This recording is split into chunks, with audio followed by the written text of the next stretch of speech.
Thank you for joining us. I see there's a very international group today. I see people from Somalia, from India, Nigeria, Kenya, Senegal, Syria, Azerbaijan, Belgium, Dubai, UAE, Norway. That's a very international group that we have. So today we'll be joined by Dr. Amanda Nimon-Peters for our virtual skills lab. For those of you who are joining a Hult event for the first time, let me give you a little bit of background information about us. Hult has designed a school that looks into the future by focusing on developing your leadership skills, challenging you with a future-oriented curriculum, and building a global perspective that only firsthand experience can bring. From our undergraduate program through to our specialized master's, full-time and part-time MBAs, as well as live online options, we bring together creative, open-minded people from all over the world to do business, not just study it. Hult for those made to do. If you would like more information on our programs and the upcoming scholarship deadlines, please head to hult.edu. So again, we'll be joined by Dr. Amanda Nimon-Peters to explore the topic on how to be likable and influential as a leader. This masterclass will last approximately 45 minutes, including questions. So please make sure that you write in the Q&A box, not in the chat box. That way it's easier for us to get to the questions. Also note that this webinar will be recorded and will be sent to you via email in the next few days. All right, so a bit about Dr. Amanda Nimon-Peters. She brings to the classroom a rare combination of outstanding academic expertise, capability in database business decision-making, and significant practical experience in broad range of senior management positions across multiple industries and geographies. She is currently a professor of leadership at Hult International Business School on the Dubai campus. Dr. Nimon-Peters is a global expert on how behavioral science can develop measurable leadership capability. She works closely with multinational companies aiming to improve employee performance, as well as MBA and executive MBA students seeking a dramatic increase to their career success. With that said, let me hand over the presentation to Professor Nimon-Peters. Thanks very much, Anne. And good afternoon, good morning, good evening. You're all over the world, so don't know what time of the day it is, but welcome to the webinar on how to be likable and influential as a leader. Okay, so during this webinar, I'm hoping that you have questions because you'll be thinking about, okay, how can I apply this? Please do write them down. At the end of the webinar, I'll be answering all your questions. So go ahead and make use of that. So a little bit of personal introduction. Anne's told you a little. I wanted to tell you a bit about my background. So I am a professor of leadership at Hult. I do some consultancy, and I'm also a science journalist, and that's kind of a very exciting role for me. It's a relatively new one, but what it means is this. I specialize in reading a lot of really complicated technical peer-reviewed journals, which reading those articles is often like, chewing your way through concrete. And after doing that, then I translate what that science means into something that's understandable for people in general and things that they can apply in their day-to-day environment, in their professional environments and in their workplace settings. So, and that's also what I do in the classroom. Now at Hult, I teach data analysis and data visualization. And I also teach a lot of leadership development and influence and persuasion courses. Now, many people would look at that and say, what? How does that work? Those are completely different areas.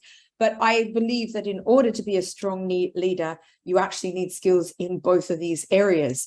So the 21st century leader will need to be capable in understanding, taking on board and analyzing systematic objective data, but at the same time, what those data analysis skills can't have the impact that we would like them to have in a business if you don't have the leadership and communication skills to go with them. So even though I teach data analysis and I teach leadership, almost everything I teach is actually a little bit of both. And irrespective of what the course title is, I weave in or sneak in a little bit of the other subjects as well. Now, I teach at the postgraduate level. So I teach the Master of International Business, which are students in the early stages of their career. I teach the MBA and Executive MBA program, which tend to be people in the middle stages of their career, perhaps looking to move into senior general management. And just recently, Hult launched a Doctor of Business Administration program, and I teach visualization and communication to the DBA students. But it was not always the case. I've been a business school professor for about 4 or 5 years now. Originally, I started my career as a scientist working in the Antarctic. And yes, that's me in the red overalls over there with the pickaxe, digging our supply hut out of the ice. On the right-hand side of the screen, you can see that supply hut now that it's open, which has our food and our cooking equipment in it. And over the top of the supply hut, you can see the tents there. Everybody had a tent to sleep in. But the most important item in this collage is the Gentoo penguin in the foreground. And at one point in my career, and it was some time ago now, but at one point in my career, I would have been one of the foremost authorities in the world on Gentoo penguins. And I don't think you're going to meet anyone else who will ever make that same claim. Now, you might think that's a bit weird. I was working on penguins. I actually did some studies on foxes and mink and all that kind of stuff. And you think, well, what is she doing, like working on animals? And now all of a sudden she's a business school professor. But actually, there are a lot of benefits to having started my career in this way. You see, when you are studying animal behavior, one thing you cannot do with animals that you have to do with humans is you cannot ask them what they think. So a penguin, you can't interview it and ask it, does it think it's being disturbed by the presence of humans? You just have to simply measure its behavior and find out what factors do change its behavior. Now, when it comes to humans and all the areas in which I operate in behavioral science, people have opinions. And people have opinions about what influences them and why they do things, and why they buy stuff and how they make decisions. But it turns out that often these opinions people have about why they do the things they do aren't really very correct, okay? So even though we all believe we understand our own behavior, what science shows us is that we're not great at knowing what influences us. And so by starting my career with animals, I was alerted to the fact that even when it comes to humans, we need to measure what they actually do and what actually influences their behavior, not just what they think is the case, okay? So as I alluded to, academically, by background, by training, I'm a behavioral scientist, first at the University of Adelaide, and then I did a master's, a PhD and a postdoctoral stint at the University of Cambridge. That was when I was studying mink and foxes. And after many, many years preparing to be a university professor, I left academia behind and I joined business, which was frankly quite a confusing experience to begin with. So this partly came about from the fact that I needed to have a job after so many years in a university. And I ended up being recruited into Procter & Gamble in Western Europe at their headquarters. At that time, the headquarters were in Brussels. So I moved to Brussels. I worked for Procter & Gamble in Brussels, then in Rotterdam, then in London, down at Brooklands off the M25. And then eventually I was offered the opportunity to work for P&G at the Jebel Ali office just outside Dubai. So in my role in business, what I was particularly hired to do was to use these insights that we know are true from behavioral science and help use the application of those to help us manage the business better, to communicate better with consumers, to make better decisions about the products we would launch, and to overall create messaging to consumers and stakeholders that would genuinely influence their choices and their behavior.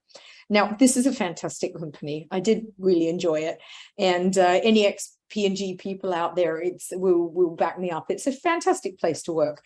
Nonetheless, it's a huge company. Now, I don't know what the size is now, but when I left, Procter & Gamble had 160,000 people worldwide. So as you can imagine, your closeness to the sort of profit and loss side of the total company was really, really, really remote. And what I decided for my own personal growth and learning journey is I wanted to know what it was like to make all the decisions myself. So in 2008, just like a lot of people in Dubai, I quit my corporate job and I started my own company. This company, I hired two other people to work alongside me. In the photo there, that's me in the middle with the really, really blonde hair.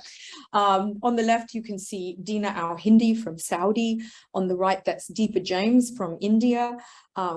Together, we made a key proposition to our customers, which was this. If you identify the people that you most want to invest in, we will make them more effective after our interventions than they ever were before. So their starting position is not of interest. I don't mind if the people you send me are 2 out of 10 or 8 out of 10. That's not my concern. I'm not there to measure them and label them. My job is, no matter how effectively they are performing, I will use insights from science so that these people leave my intervention far more effective and more capable and more successful than they ever were before. Now, it took a little while. Anybody who's ever started their own business will know that, first sort of year, you really don't earn an awful lot of money. But one measure of success that we often used in Procter & Gamble was repeat business from the same customers, like sales distribution force. And after about 1.5 years, 2 years, I started to win significant repeat business from big international companies. I work with companies like HSBC, Cisco, LG Electronics from Korea, Vela, which is the shipping arm of Saudi Aramco, and a bunch of other names you've probably heard of. Today, I still do just a little bit of consultancy, but I have to say Hult does keep me pretty busy with all their different campuses and their different programs. But when I get the chance, I like to do a bit of work outside of the university just because I enjoy working in business. While I was operating this company, I was given the opportunity to teach a course at this business school called Hult. And I got very excited. Been a long time since I'd been in academia. So I put a lot of effort into teaching this course, thinking, oh, finally, I might actually go back to being a professor. But that didn't happen because they offered me the opportunity to be the dean of the campus in Dubai. After a couple of days of thinking about it, I decided, okay, even though it's more management, and that isn't really what I was looking for at that point, having had a long corporate career and a SME career, I thought, do I want to manage more people, more budgets, more decisions?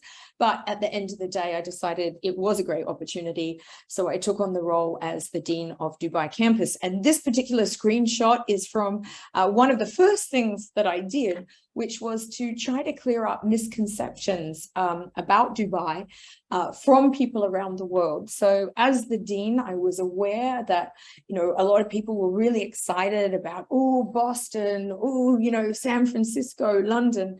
And then maybe the idea of doing your MBA in Dubai was not as immediately top of head appealing. So using all the skills I'd learned at Procter & Gamble, one of the key things I did was call our enrollment officers around the world and ask them what are the key things people associate with Dubai. I made a list of the top 5 misconceptions, things that people really didn't get right. And then I made a 3-minute sort of comedy video about that. And this is a screenshot from that my kids still tease me about, come to Hult in Dubai, right? But yeah, that was one of my contributions to recognizing this fabulous emirate where I have now chosen to live. So anyway, I was the Dean of Dubai campus for about 3-4 years. And then finally, I asked, please, please, please. I spent all my early part of my life preparing to be a business school professor. And finally, in 2018, that's what they took me on to do. So that's why I am doing this particular role today and how I've come back to academia, but at the same time, really keeping a big foot in business, because Initially, I thought I was an academic, and eventually I found out I was actually a business person more than an academic. Anyway, why am I here? Why do I do the job I'm doing today? I develop data-aware, principle-driven leaders to be influencers for positive change in the Middle East and the wider region. And I believe that's an important role, because the skills that we use to develop a business and to increase and improve it are the same skills that we can use to improve the world around us, whether that's your family, your neighborhood, your community, even your country. These same skills are skills we can use to make the world a better place. All right. What I'd like to touch on now is a little bit of the background behind the model that we're going to investigate today. So today's sort of mini sample class is all about how to be likable and influential as a leader. And I want you to understand, where do these insights come from? Because when I teach in the field of leadership, I don't just teach you on the basis of my opinion or my experience or because I'm some sort of guru. I'm a behavioral scientist, not a guru. And the material that I teach comes from evidence-based, research-backed scientific models. So just by way of background to introducing you to the model we're going to use today, I'm going to start by asking the question, why would we even bother to teach soft skills in a curriculum? I mean, we have both hard skills and we have soft skills in the curriculum. And hard skills are the sort of things that often you have no experience of, right? If you don't know how to run multivariate analysis or how to do a data visualization in Tableau, and I ask you, do you know how to do it? Chances are, if you have no experience, you'll say, no, I have no experience. And it seems like a pretty easy fix to then teach you to do that. But at the other end of the spectrum, here we've got soft skills. These are things you do every day. Every day you communicate with people, you go to meetings, you go to networking events, you talk to clients, you attempt to influence people in your household, let alone your workplace. So why would we even bother to teach soft skills when you have so much experience? And the answer to that comes back to the fact that everything I do is a mix of leadership and data analysis. And here you go. When we learn based on experience, the data set we're using is heavily limited and subjective. And subjective data, if you're familiar with the terms subjective and objective data is biased. So when we learn based on our own experience, we are really limited in terms of how good we can get. We have tools in our toolkit that enable us to function effectively in the workplace. And while we learn what has worked for us in the past, there's all kinds of things we can't learn. We can't learn about things we haven't tried. We don't know if there are other approaches out there that with a bit of practice and with a bit of polishing would bring a much higher return on investment than the one we're getting today. And so what soft skills faculty, such as myself, when I'm teaching soft skills, what we do is we use evidence-based, research-backed models so that you can improve your approaches. Now, the way I look at it is this, is whatever tools you have today, whatever approaches you have today that work for you, that's good, that's fine. Those are things you've learned, keep those. My goal is to provide you with a science-backed model so that you can add new tools into your toolkit, improve, add additional things that science indicate will give you a better return on investment once you've practiced them and got comfortable and familiar with them. Okay, 1 second. When you talk a lot, you have to drink a lot.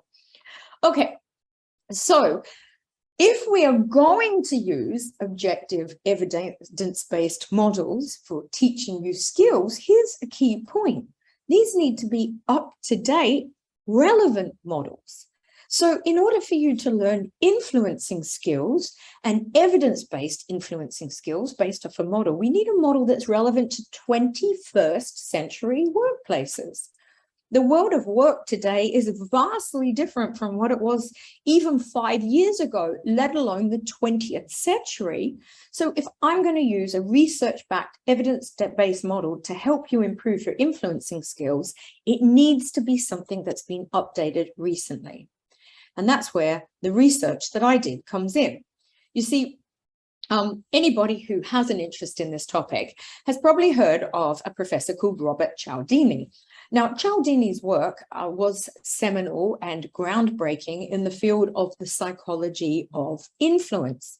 But what a lot of people don't necessarily think about is that Cialdini's work was actually published in 1984.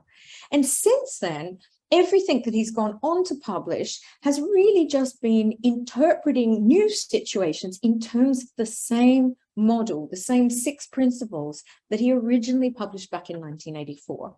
And what I recognized is that we have almost 40 years of new research, new disciplines that didn't even exist back then, like neuroscience, and also excellent top-range studies from places like Africa and Asia and published in English in Europe now, right? That just weren't taken into account with a model that was fundamentally developed in 1984. And so I recognized in doing this research that we needed to revise that model. But another really important reason for revising that Cialdini approach to influence is this. Cialdini's research is fundamentally based on selling. His original work was done in used car yards and telemarketing firms. And back in those days, you could kind of be forgiven for treating people like they were a one-time sale.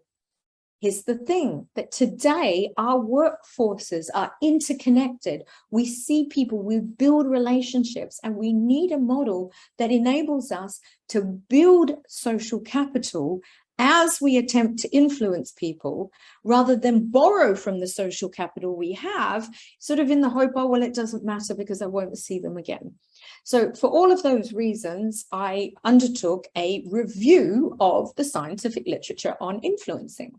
And in this review, what I did is look across any kind of, because this review, the work I was doing was always intended for use rather than academia, I could look at any kind of discipline of behavioral science. It didn't matter, sociology, anthropology, drama studies. And the only key thing I was interested in are these systematic objective studies that are directly relevant to workplace settings? Are these, the principles that I was deriving from the research had to be ones that were supported by studies from multiple different countries, because really what I'm looking for here is things that are true about humans across the globe. And then finally, are they principles that people could understand how to turn them into action? And as a result of that, I found around 240 peer-reviewed scientific studies. And fortunately for you, you don't have to read them because I did. And I've created a model based off those 240 peer-reviewed articles. So what is the end result of all of that is a science-based approach to influence at work for the 21st century. So here, this particular approach is fundamentally focused on the workplace, not other areas, professional settings, workplace. Will these principles work in your personal life? Sure. But mostly I wanted to be focused on the professional situations that you would face so that you could accelerate your career. And in all, there are 9 principles divided into 3 sets of 3. And we'll have a quick look at the overall model at the very end of the webinar today. So why do we need a science-based approach? Well, I've alluded to all of this already. The key reason is that we're really not as good at influencing people as we think we are. Because of our subjective biased data processing, we kind of can remember those instances where we did influence people, but and often the influencing we do in the workplace is to people who are below us in the rankings. So it's not such a hard ask, but what science shows us is that there are many better ways of influencing people than the ones we default to. In fact, studies in the workplace show that our most common techniques involve an approach called rational persuasion. And rational persuasion is all about having lots of logical reasons and careful explanation, and explaining to somebody logically why they should do the thing you're asking them to do. I've used a visual of a checklist here because we actually behave as if the more reasons we give them, the more influential we're going to be. And there's this reason and this reason and this reason and a set of steak knives, right? And research shows that that's actually not a very good approach. Now, even as I'm saying this, there will be some of you listening who think, oh, yes, but, I am a very factual, logical, data-based person, and that's exactly what I want to hear. Then there will be other people in the audience thinking, you know what, I'm kind of more emotional, intuitive, I go with my gut. And what I can say to both of those groups of people is that neuroscience is here to tell us you are both wrong. So this is the way that our brains work. Some of our thinking is purely cognitive, rational, high reason, logical, and some of our thinking is purely emotional, instinctive, okay? But most of our thinking, most of the time, is both. And here's the thing, the emotion comes first.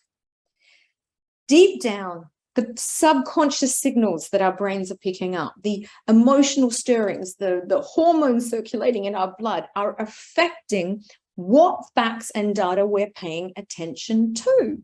So the emotion comes first, and it affects what facts, what bits of information you're paying attention to, and therefore which pieces of information you can actually code in this data processing unit. Let me give you an illustration right now. So this is an example that I like to use. I try to look for examples that I believe will be common to people, irrespective of the culture they come from. Here in Dubai, we have a practice called brunch. I'm sure you have something similar wherever you are in the world. And it's an opportunity where people get together with family or with friends. And there's lots of different dishes and lots of different courses. And basically, it's an eating festival, okay? So I want you to imagine that, it's the end of the summer and you're thinking, oh, I haven't been very well behaved recently. I've been on vacation. I've got an invitation to this brunch and I'm going to go along. But guess what? I'm just going to eat the salad, right? I'm going to stick to the healthy food. That's my plan. So you go along to this brunch and it's so nice, and you've got family there that you haven't seen for a while. You're really happy to see them, or you've got your friends that you're pleased to be back amongst, and you really enjoy yourself. And you go back home, and about an hour later, you're thinking, oh, my stomach hurts. My stomach hurts. Why does it hurt? And then you realize, oh, I ate the salad, but then I had the shawarma, and I had the donut, and I had the piece of pizza. And then your partner or your friend or your relative or your child pipes up and says, actually, you had 3 donuts and a whole pizza, right? And you think, thank you very much for the information. Now, let's analyze that from a behavioral scientist's point of view. You would think that if all the information in the world you would accurately capture and systematically code, it would literally be something that you pick up, put in front of your face and consume. But science tells us that's not the case. We're just not very good at subjectively and systematically recording information. In actual fact, even if you have high willpower, when you are amongst a group of people whose company you're enjoying and you're sitting around food and they all continue eating, the very most likely outcome is that you will continue eating as well. It's just something that mammals do. And your brain isn't really focused on that because your brain is focused on how much you're enjoying yourself. So as we said before, emotion intertwines with cognition. It happens in our personal lives. It happens in our purchase decisions. Anybody who has done previous work in sales or marketing will know that when you ask people why they've bought something, they'll give you a lot of logical, factual reasons as if it was the cleverest purchase decision in the world. But neuroscience tells us the reason they bought it was emotional. The emotion comes first. This makes me feel good. This is going to make me more attractive. This is going to bring me more friends, make me more successful. That's why I've bought it. But when you ask people post-decision, they always have logical reasons why they made that purchase. What we know is it's the emotion that drove it, but the logic comes afterwards. Okay, so just to highlight then, what we know, again, over and over from science and from studies, all kinds of area, is that emotion, and just to take it a little bit further, it's actually the expectation of a reward. So it is what drives decisions. And when I say expectation of a reward, it's a part of the brain that lights up to show that there's an expectation that something good is going to happen. That's typically what drives decisions. It drives why we share videos. It drives why we buy things, why we order things, who we talk to when we enter a room. That's what drives our decisions. And yet, when you're in the workplace and you're trying to influence people, you use logic. That's what is the most common approach to influencing someone. Please, please, please, can you do this for me? Because it's really important and the boss needs it and it's so important for the company and blah, blah, blah. And we hit people with so many reasons. And what we know from science is that the more logical reasons you give, the less influential you often become. Because as somebody hears reason, what happens in the brain is the brain recognizes, aha, this person is trying to convince me. And that's when they're more likely to start objecting to your reasons and questioning your intention. What we know then is in the workplace, you do what seems sensible rather than what has been measured by science as most effective. So I'd like to give you an example of how you could swap out what you do for today for an approach that's just a little bit different, but vastly more successful. So in this example, and this has come from Principle 6 now.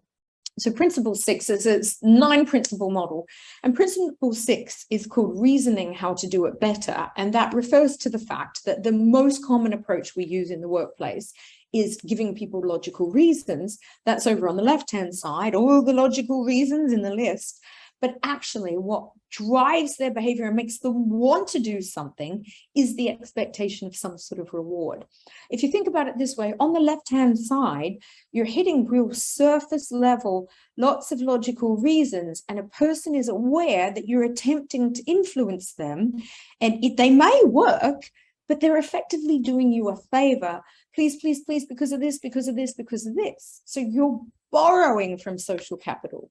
On the right-hand side, and it's just a small change, but it takes some work and some getting used to, by offering an expectation of a reward for the task that you want them to complete. What you're doing is you're swapping someone's perspective from one where they're doing you a favor to on the other side where they actively want to do the thing you're asking. And as soon as I want to do the thing you're asking, I'm no longer doing you a favor. I'm doing it because I want to. Okay, so here's another one of those application examples that I hope makes sense irrespective of the world that you live in today. Let's imagine that you're on your way, you're going to be traveling to a meeting, and you contact a colleague and you would really like for them to pick you up on the way to this meeting. How are you going to do that? Well, we don't have a lot of time. I'm watching the clock over here, but chances are, if I were to ask you or give you this as an example in a class, you'd pick up your pen or your notebook or whatever, and you'd start thinking of a lot of good reasons that the person should pick you up on the way. Good reasons like, we can split the cost of the parking, or it's barely out of your way, or if you come through this way, we'll avoid the toll. Now, those might sound like rewards, but they're really not. It's just logical explanations. That's just surface level. There's nothing on that list that's going to light up the reward center in someone's brain, okay? Now, I'm not saying that these reasons wouldn't work, but what you're doing is you're making an influence attempt, which is evident to the other person, and you're essentially borrowing because you're asking, please, and they're doing you a favor. Now look at how things switch. If I focus on a reward-based reason that they might want to do what I'm asking. Please pick me up on the way to the meeting because there's some really important information that we need to discuss, and I think that you should know about before we get to the meeting. Now, there's a reward-based reason. I will know more. I will be cleverer at the meeting. I will be up on the gossip. Or alternatively, this one. Please pick me up on the way to the meeting. There's this job opportunity I want to tell you about that is just perfect for you. Or alternatively, please pick me up on the way to the meeting. I have just baked all of these breakfast muffins. They're still warm and I can't possibly eat all of them myself. Now, the difference between the left-hand side and the right-hand side might seem like a small difference, but what's happened in the approach is the left side is the kind of default. That's what we ordinarily do. That's how we go about trying to influence people. And research shows it really only has about a 12% relationship with being successful, particularly if you have no authority over that person. On the right-hand side, now they're no longer doing you a favor, little bit, but there are reasons that they will want to take that action because once again, emotion intertwines with cognition. How people feel about something affects their cognitive processes. And when they feel, oh, wow, I want that muffin, I want that information, I want to hear about that job opportunity, and it excites them, now their approach switches. So now this is something that they want to do. All of this emotion intertwining with cognition is also at the bottom of the fact that we massively underestimate the extent to which our feelings about people actually impact our behavior at work. When we ask people their opinions, everybody's very logical and factual and okay, no, even though I don't like these people, of course I can work with them and all that matters is that people are competent, but actually we dramatically underestimate how much our feelings affect our behavior at work. I'm going to share with you just this one study, a study from researchers who were in the UAE and Canada, who work together. One of them is Dr. Tiziana from University of Toronto. And what she and her colleague in the UAE were looking at in this study is to what extent do people in the workplace, are they affected by a co-worker's competence or a co-worker's approachability? And so to do this, they used these two parameters. The first one is competence, which can be high or low. And then the second one is likability, which can also be high or low.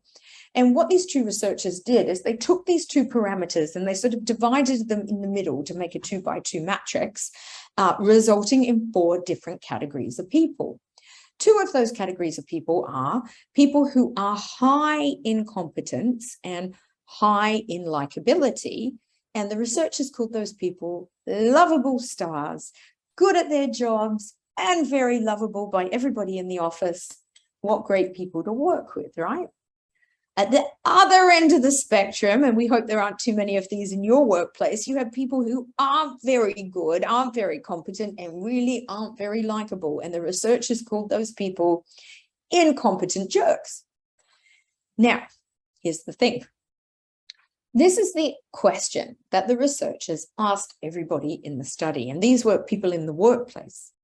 They said to them this: you're under pressure to deliver against a deadline. You really need somebody's help. And you look around the office, whether you're online or in the office, you look around and the lovable stars are not available. They've switched off, they're not online, they've gone home, you can't contact any lovable stars. Presumably, you don't want to go and ask for help from an incompetent jerk, so you've only got 2 categories of people available. You can go and talk to somebody who's high in competence and low in likability, and the researchers called those people competent jerks. Or you can go and speak to somebody who's not very good, not very competent, but actually is pretty approachable and likable, and the researchers called those people lovable fools. So just take a second and think about, what would you do? You really need somebody's help.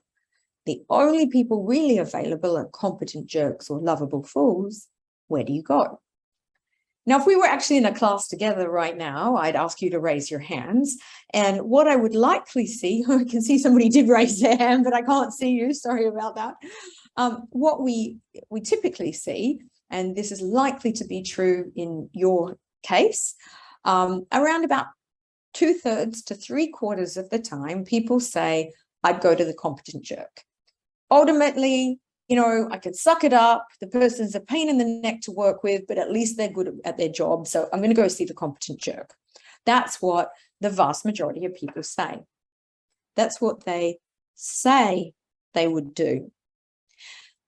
But when these researchers studied what people actually did in the situation, they found the opposite was true. That even though people believe that they care more about competence, what their behavior shows is they care more about approachability, and that people are far more likely to go ahead and approach a lovable fool. And all of that, of course, tells us something that we've learned very clearly over the last few years of the pandemic, is that people do need people.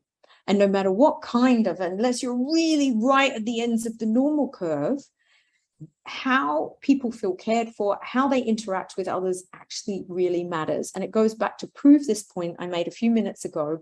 We massively underestimate the extent to which our feelings about people impact us at work. And even when I go ahead and I make a post about this on LinkedIn and people say, oh yes, of course, it's nice that, I like people provided they're competent first. Everybody thinks that's what matters. But if you measure what people actually do, it's not what drives their behavior.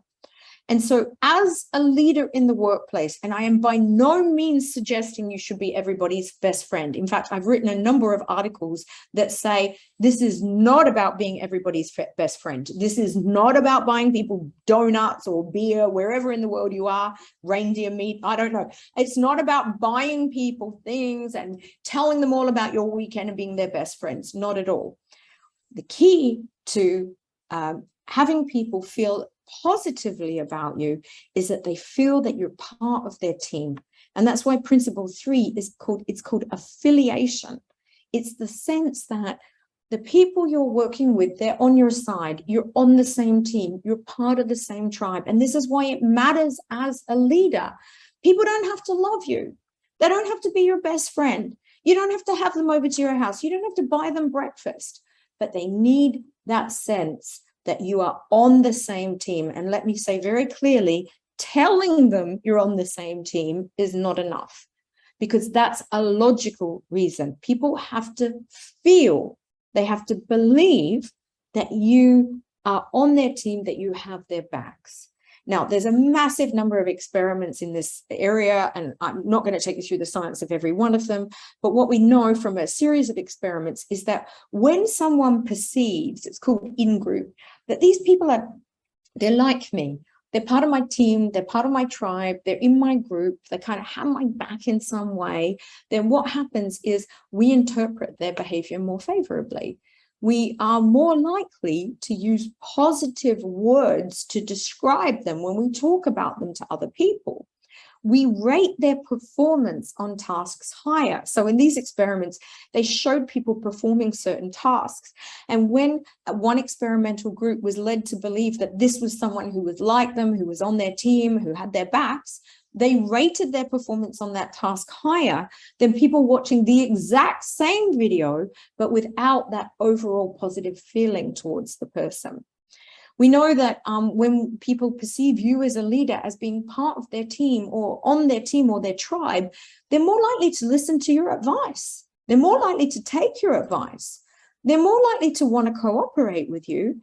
They're more likely to offer to help you, and they are more likely to do voluntary tasks, not tasks they're required to. So many leaders today, they think about, using their authority, and I'll tell people and they should do it because I'm in charge. And yeah, that can work. I'm not saying it doesn't work, but what you're missing out on is a whole lot of return on investment that you could be getting from your team, things they will do voluntarily, listening to your advice, helping you out when they have a sense that you are part of their tribe. And that's principle 3, helping people feel you're like them. So principle 3 is called affiliation. That's about, I think the sort of tag here is, lovable fool or competent jerk. Turns out that the lovable fool is actually a person who has more influence over people's behavior. So in the workplace, we're kind of programmed to see differences. We look at other people, we see different levels of seniority. We see people who have kids or don't have kids. They come from different countries. Our faces look very different from one another. But your job in the workplace is to make people feel that you're affiliated with them in somehow. Find important, unusual things that you have in common. You know, that you both go and volunteer for Habitat for Humanity or the Red Crescent. Find things you have in common. Or as a leader, simply at a team meeting, asking the people in your team, tell me a goal that you have personally for yourself in your career this year. What matters to you? That can be enough to demonstrate that you are concerned about the people and not just the job. And those are two of the principles from Working with Influence, published in June by Bloomsbury. A couple of other observations about the Working with Influence model, that working with influence model for persuasion and influence is not forceful and it's not unethical. There's nothing in this approach which is about tricking people into doing things they don't want to do, that later on they'll realize were as a bad idea. All you're simply doing through this behavioral science approach is understanding how people's brains work, and then you're tapping into that so that when you approach them, that when you attempt to influence an outcome or a decision in the workplace, it's like you're taking your position and you're just translating it into a way that works for their brain. Now, what we know from this research is that with these approaches, you'll be more successful than you would be without the approaches. They're still not going to work every single time for every person in every case. But the good part is, even when they don't work, you're not borrowing from any relationship. You're just all the time building positive relationships and positive capital with other people. So there's nothing forceful. You're not trying to force anyone. You're not being unethical. You're not lying about anything. You're just changing the way in which you package what you have to say so that it goes directly into the brain and makes the most sense. It's a bit like translating it into another person's home language. Okay, so overall, we have three sets of three principles. The first three are people-related. Principle one is about the fact that any group of people subconsciously perform a sort of status ranking. They decide kind of who's most important and who's least important. And you need to understand that, because if you find out you're in a group where you're going to automatically get ranked as least important, then there are steps you can take to sort of change that ranking. Principle two is about social norms and the massive effect that the expectation of what people around us do has on us. Principle three, affiliation, we just looked at. Then there are three principles that are perception related. They relate to how you package your message and what you ask of people. And then finally, there are three principles that are behavior related, and they are focus on what you do and what decisions you make in order to help you get to the outcome that you're planning for. And today, we've just had a quick dip into the pond. We've dipped our foot in the pond to understand reasoning and to understand affiliation. And so overall, that's the key taster for how to influence and be likable as a leader. If you'd like to connect with me on LinkedIn, you're very welcome. If you type in Amanda Peters, you will get 5 bazillion people. If you type in Amanda Nimon-Peters, you will find just one. There's only one of me in the world. Equally, I promised my friend I would tell you about this. Okay, so one of my best friends is a millennial, and she said that, you know, you don't exist if you're not on Instagram. And so she's helped me put together an Instagram account. It's very, very new, but what it basically does is there's a link there each time I publish a small article, little bits of advice, little takeaways, things that you can do to help accelerate your career and apply insights from behavioral science in the workplace. So anyway, it's there. And then finally, as I said, as a science journalist, I also write for Psychology Today. And one of the articles that I published a couple of months ago is called The Psychology of How to Be Likable as a Leader. It's free to access. just go to type in psychology today, Amanda Nimon-Peters, you'll see a couple of my articles there. And this particular one goes into a bit more depth around the topic of how to be likable and influential as a leader. And that's it from me. So with that, I will pass over to Anne to read out to us any questions that have arisen. And oh, that's very kind. Thank you, Professor. What a wonderful session. So we Thank you. And can I say one thing I've just seen in the chat box? Sure. With regard to, if you did want to order the book, I recommend Amazon rather than Bloomsbury. Bloomsbury seems to be quite slow, and some people in this part of the world aren't always getting their books. So if you do want to order it, I recommend Amazon. Sorry, I just wanted to say that. Thank you very much though, Anne, I appreciate it. Okay, over to the audience to ask the questions. Yes, so we do have a question already in the Q&A box. So this was from Elnor, back when you were talking about competence and likability. Mm-hmm. And so they're asking that the key role is to provoke responsibility in the person in front of us emotionally, not cognitively, convincing them that doing specific tasks benefits him or her as well. Basically creating a win-win situation, right? Okay, so you're talking about creating a win-win situation. My recommendation is, look, in order to maximize your influence, whatever people might say logically, other people don't really care if it's good for you. So it's great that it's a win-win situation, fine, but focus on what's the win for them. That's where people do things because the most likely reason, well, the only reason, let me say, anybody ever does anything is because they want to, but the more they want to, the more likely they are to do it. And what I want you to do is invest your time on thinking about what's a really good reward for that person to do the thing that you're asking them to do. And that's where you put your effort.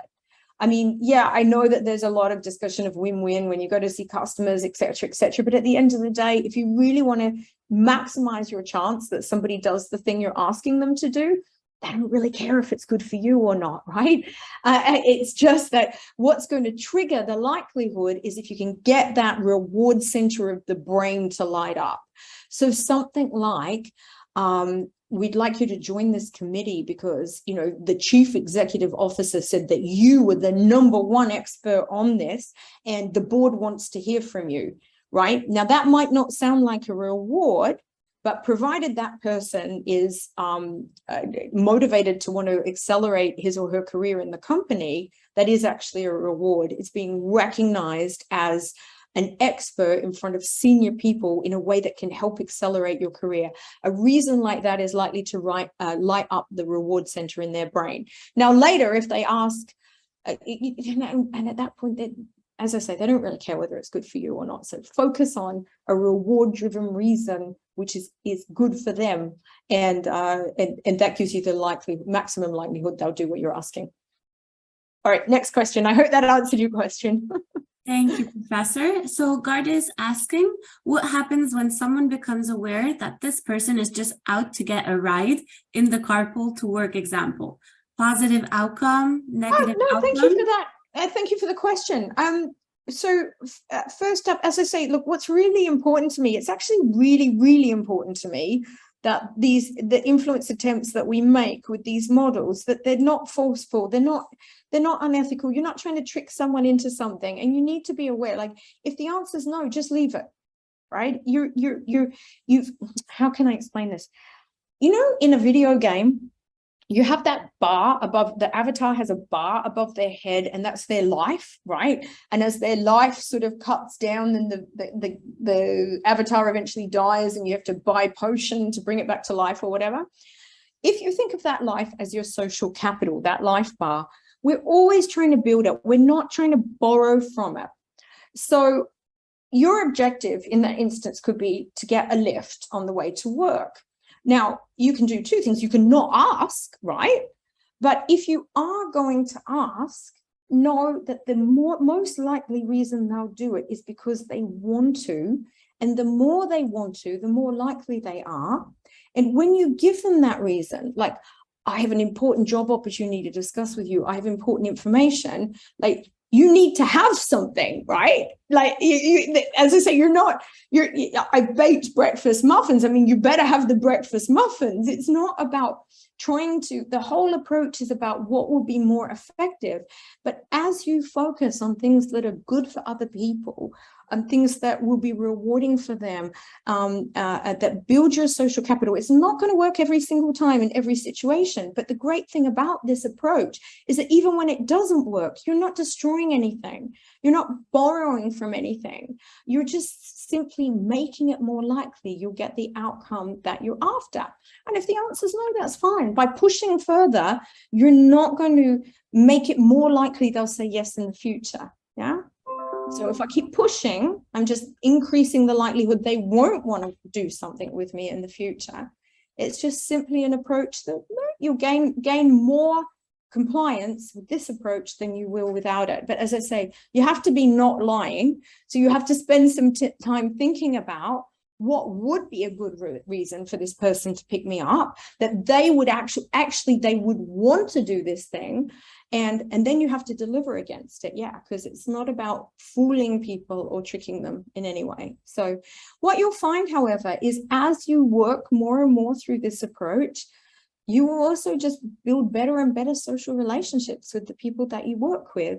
And that's never a bad thing. And I can tell you, if there are mistakes I've made in my career, it would have been the early years of Procter & Gamble.